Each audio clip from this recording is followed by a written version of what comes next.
As pesquisas indicam que não está fácil ser mulher em Rondônia, um estado considerado violento para as mulheres. E o número de violações demonstra só aumentar, assim como a tipificação e a crueldade empenhadas nos crimes, a maioria das vezes cometidos pelos próprios companheiros. Em Porto Velho, em junho de 2018, a universitária Silvia Santos Souza foi assassinada pelo namorado, que após estrangular e esfaquear a mulher, jogou o corpo no sumidouro e cobriu com lonas e folhas. Silvia é um entre inúmeros casos de feminicídios registrados em Rondônia. O mau exemplo está em todo o país. De acordo com dados do Mapa da Violência, num grupo de 83 países, o Brasil é o quinto onde ocorre maior taxa de homicídios de mulheres, ficando atrás apenas da Federação Russa, Guatemala, Colômbia e El Salvador. As taxas no Brasil são muito superiores às de vários países tidos como civilizados. Em 2010, os brasileiros assistiram estarrecidos às notícias sobre a morte e ocultação do corpo da modelo Elisa Samúdio, amando de um homem com quem ela teve um relacionamento e um filho, o ex-goleiro Bruno Fernandes. Assim como muitas mulheres, Elisa registrou queixa contra o seu agressor, 8 meses antes de ser morta. Se no Brasil os índices de homicídios de mulheres são altos, em Rondônia não é diferente. Segundo o Mapa da Violência, de 2015, o estado é o 7º do Brasil com maior taxa de homicídios de mulheres. Talvez por isso, de maneira geral, as mulheres são motivadas a informar as autoridades quando se sentirem ameaçadas. Em Porto Velho, somente em 2018, até o mês de setembro, 1.666 mulheres solicitaram medida protetiva. Os dados de inquéritos policiais tramitando também é alto. Na capital, em 2018, são 2.331. Em Rondônia, salta para 10.743 inquéritos. Números importantes, pois significa que são mulheres que de alguma forma precisam de ajuda. A violência, ela se repete, né? Ela tem o ciclo de repetição, né? Que é aquela fase inicial da tensão, da falha de comunicação, do empurrão. Depois vem uma segunda fase que é a da explosão, que é quando a violência física se intensifica, vem as agressões. E, por fim, o casal se reconcilia e aí, se não houver uma intervenção, aquele ciclo não vai cessar por automático e ele vai ficar se repetindo. A promotora explica que existe uma evolução nos níveis de violência, que em alguns casos termina na morte das vítimas. A cada vez a violência pode ser pior, pode ser mais intensa, pode ser mais perversa. Isso vai causar mais sofrimento à mulher, isso vai causar adoecimento e isso pode causar também a morte dela.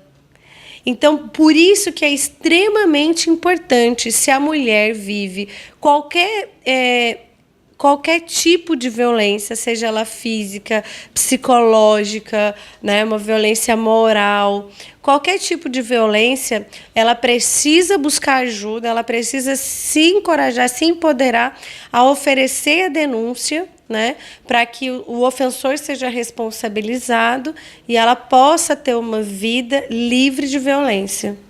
É difícil quantificar o número de mulheres que sofrem ou sofreram violência doméstica, a forma mais comum de violência cometida contra mulheres. Grande parte das vítimas, quando aceita falar sobre o assunto, pede para não ser identificada. Algumas com receio de atiçar o agressor, outras porque sentem vergonha de terem permitido o ciclo de violência, como a personagem de nossa história, que sofreu durante 17 anos. Quando nós fomos morar junto, ele era muito bom. Ele não me dava o céu e as estrelas porque não era dele. Mas aí no segundo ano já nasceu o primeiro filho, né? E ele vinha em cima de mim, me espancava também, jogava prato de comida em cima de mim, jogava café quente, me enforcava pelo nada e por qualquer coisa me xingava, jogava-me pelo chão. Então levamos uma vida muito difícil durante 17 anos. E com esse homem depois tive ainda 6 filhos. Depois que nós separamos, aí ele queria me matar de qualquer maneira. Antes atrás, nós separamos 4 vezes. E ele se humilhava, queria voltar, chorava que não podia viver sem eu. Aí eu aceitava ele de volta. Aí a última vez que eu consegui, não quis mais de jeito nenhum aceitar ele. Aí ele queria me matar. E antigamente não tinha a proteção que tem hoje em dia para as mulheres. Antigamente a polícia não fazia nada. E era se salve quem puder. Então era muito difícil, era muita coisa difícil. Era muito difícil para mim, porque eu tinha muito filho e não tinha com que alimentar esses filhos, sustentar. Então eu tinha que suportar tudo aquilo, porque com nada ele ainda botava o feijão com arroz dentro de casa para os filhos comer. Então eu tinha que suportar. Aí depois que eu consegui um trabalho, aí já ficou mais fácil para mim um pouco, mas assim mesmo foi muito difícil. Quando eu olho para trás, eu me acho uma vencedora, porque tudo passou, né? E hoje eu estou bem melhor do que antes. A violência contra a mulher é um fato tão antigo quanto a humanidade. O que existe de novo é a preocupação quanto à superação de toda forma de violência cometida contra as mulheres. Como medida de combate à violência, em agosto de 2006 foi sancionada a Lei 11.340, conhecida como a Lei Maria da Penha. Em março de 2015, foi sancionada a Lei 13.104, a Lei do Feminicídio. Mas ainda há muito que ser feito. Enquanto sociedade rondoniense, enquanto sociedade de Porto Velho, nós precisamos lembrar que nós precisamos contribuir para essa causa, né, da não violência contra a mulher. De que forma? É importante que todos nós estejamos engajados em denunciar casos de violência contra a mulher. É preciso que haja essa participação, porque por vezes o vizinho vê, enxerga, é necessário que chame a polícia, né, que não deixe que aconteça um mal maior. É importante que esse mal seja cortado da sua raiz. E para finalizar, a conscientização. Os números são preocupantes. Os números demonstram uma onda de violência crescente. Isso exige de todos aqueles que estão ligados nessa rede de proteção à mulher um maior empenho. Mas esse empenho não é só no aspecto de responsabilizar o agressor. Nós precisamos trabalhar na causa, nós precisamos ter condições de que a mulher vítima da agressão possa fazer cessar esse ciclo de violência. E como isso seria possível? Rompendo o ciclo de violência. E para esse rompimento é preciso que a mulher tenha a capacidade de empoderar-se.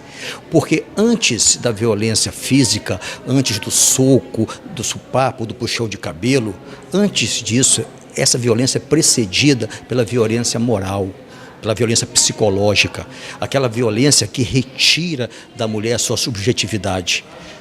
Essa violência faz com que ela vá ficando cada vez mais submissa e se submeta a ser vítima das agressões que daí vão se desencadeando até aquele último capítulo trágico dessa história, que é o feminicídio.